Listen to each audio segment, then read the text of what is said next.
Welcome to Shomach Shov on the Daf. Your sponsor, Lord Nishma Asar Miyakashom Le'abas Yitzchok. We're holding in Sanhedrin Daf Samech. In the Mishnah, in Daf Samech Ud Beis, the Mishnah brings two types of Avodah-Zarah. That the way to worship them is bezilzul, is something which is gnus. One is the Baal Peor, which one has to defecate himself in front of it. And the other one is Markulis, where you throw stones at it. The Ramchal in his Sefer Adir B'Morim says clearly, the Baal Peor is the shoyrish of the Natsrus, of Christianity. It's the same concept. On the other hand, many of the Rishonim in the Sugya connect Markulis to Islam. The Yad Ramah mentions that in Mecca they have the stones and they throw the stones and they do the same thing in Markulis, and he says it's Bashmos of the Yad Ramah, that's considered to be Avodah-Zarah. And many other discuss it the same way. The Rambam in Shuvah wants to say that that's not Avodah-Zarah anymore because the Muslims right now do believe in one God and Hashem, and they said they're only doing this minhagim and they have different reasons why they do it. But Al Kol Panim, we see that there's a connection between Baal Peor to Christianity and between Markulis to Islam. Let's try to understand what's the meaning of this. And what I'm saying now is going to be based on what I heard from a Rebbe, Moshe Peor Zatzal, in a few different times, and connecting some of these things together. In general, we know that there is a question, a contradiction, a paradox that we have in Emunah and Yiddishkeit. On one hand, we know that HaKadosh Baruch Hu is controlling everything. HaKadosh Baruch Hu is the one who's running the show. And everything is Mishamayim, and everything is being planned. And there's the Tachlis Abriya, which comes from Hashem. On the other hand, we know that a human being has a Bechira Chavshis, he has free will. And if he has free will, seemingly he can come and change the direction of the world. So many of the Gedolei Mefarshim are busy with this. How can these two things exist? And really the Rambam in Hilchos Tshuva Parakeh mentions the question of Yediyah or Bechira, which really is this question. Yediyah means that HaKadosh Baruch Hu knows the future and knows exactly what's going to happen. Bechira means that Adam has the choice to do what he wants to do. How these two things coexist is something, says the Rambam, we cannot understand. The Ravid attacks the Rambam. If you can't understand it, why are you bringing it up? But this is something that has to do with the Emunah of Klal Yisrael. We believe in the planning and the master plan of HaKadosh Baruch Hu, but on the other hand, we believe in free will, and these two things coexist together the entire time. But there's two kfiras, two types of Avodah-Zarah that came out because of this question. One kfira says, so if everything is pre-planned and predetermined, a human being has no free will, the human being basically has nothing to do, he is just a tool in the process of the world, he's exactly like an animal, he has nothing more to do, to say, there's no chashivas of Adam.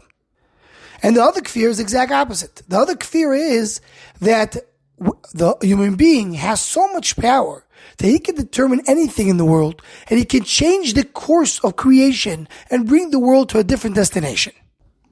B'Sharish, these two things already started with Dora Mabul and Dora Palaga. Dora Mabul is a generation of people that did not give chashivas to human beings.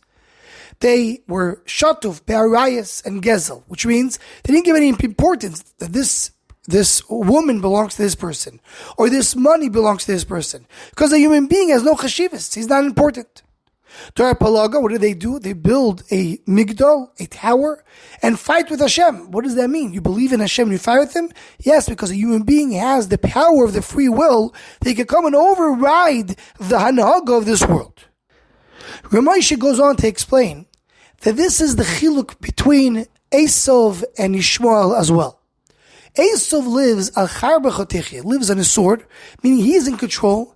He is going to do anything that he can do in order for his life to be better. He doesn't give any koyach to the boire, any koyach to the manning of the world. Yishmael, on the other hand, they are mishtachavim le'ofa ragleim. They bow down to the sand, to the Adama. Why? Because if a human being is nothing, a human being is not doing anything, so there's no chashivas of Adam. So the whole world is one big place of HaKadosh Baruch Hu. There's no place for Adam to operate. HaKadosh Baruch Hu is everywhere. Everything is Hashem. The Adam is Hashem, the human being, the animal, every single item is another Gilui Elokus in a way that we have nothing to do over here. And therefore, they don't give chashivas to Adam, and Adam has no importance. And this, Ramosh used to say, that's why, till today, Ishmaelim, at least certain of them, don't give chashivas to the chaye Adam, to the life of human being. Because human being is not really that important in their eyes. These two Avodah-Zarahs that are mentioned over here in the Mishnah are these two kfiras. The Avodah-Zarah Markulis says that there's elukus everywhere, even rocks. Rocks is also some gilui of elukut. Just a bit tzarf to this, we have the Arizal says that in the Mizbeach, we put in the Mizbeach different items because we want to elevate all the nitzotzes kedusha, everything that we can connect to Hashem. So we bring a chai, which is an animal. We bring a tzomeach, which is the flour, which is the oil, things that come from the ground. And we have also doimim. What's the doimim that goes in the Mizbeach? Says the Arizal, it's salt and water. Salt and water are two things that are doimim that come to the Mizbeach. Peor Chaim Vital says in another place that although water and salt are doimim, but they're not really doimim. There's something in between doimim and tzimach. And I saw once that doimim, a full real doimim, doesn't go on the Mizbeach. Why? Because in this world, the nitzotzes kedusha, connecting items to HaKadosh Baruch Hu, could be an animal, could be a tzimach, it could be a doimim which is half doimim, half not doimim, like melach and water. But something which is 100% doimim, in this world we're not able to connect to above. This Avodah-Zarah takes rocks, which you consider to be the most doimim item in the world, and they're doing elohus from that. Meaning there's no chashivas of Adam. And Adam has no importance. There's no location, no place where Adam is where you don't have Gilui Elokus. It's like the Ishmaelim, Shtachim, La'afar, Agleim. Meaning everything here is Gilui Elokus, and Mimele also stones that can use it, and that's the shoyish of the Avodah-Zarah. The Avodah-Zarah of Baal Peor says already also clearly in the Bnei Yissaschar in the Sefer Agud Dekalo. What is Baal Peor? Baal Peor says that Adam is so great, he's so chashuv, that even the excrement of Adam, even the dirt, is also chashivus. There's no such thing as moisters. That's the Bnei Yissaschar's lashon. There's no such thing which is extra. I have my structure. I have where I am. This is what I could do and not more. Because whatever an Adam has, that's itself such chashivas. An Adam is limitless. He's so powerful. Even his dirt is something which is essential. Even the dirt can be used for avodah in Avodah-Zarah.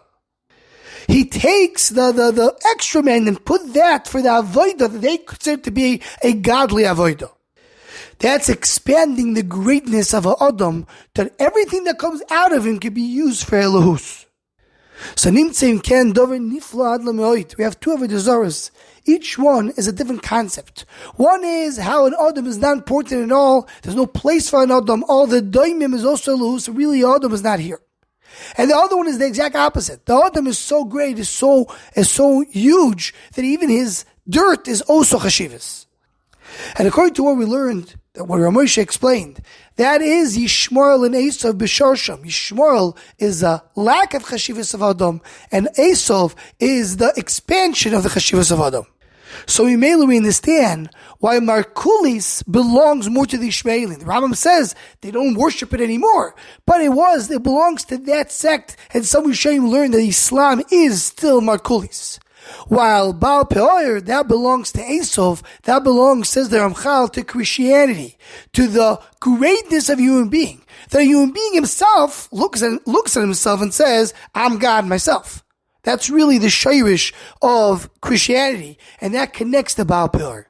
Anyone who wants to join the Shomachshava email list to WhatsApp, please email shomachshava@gmail.com.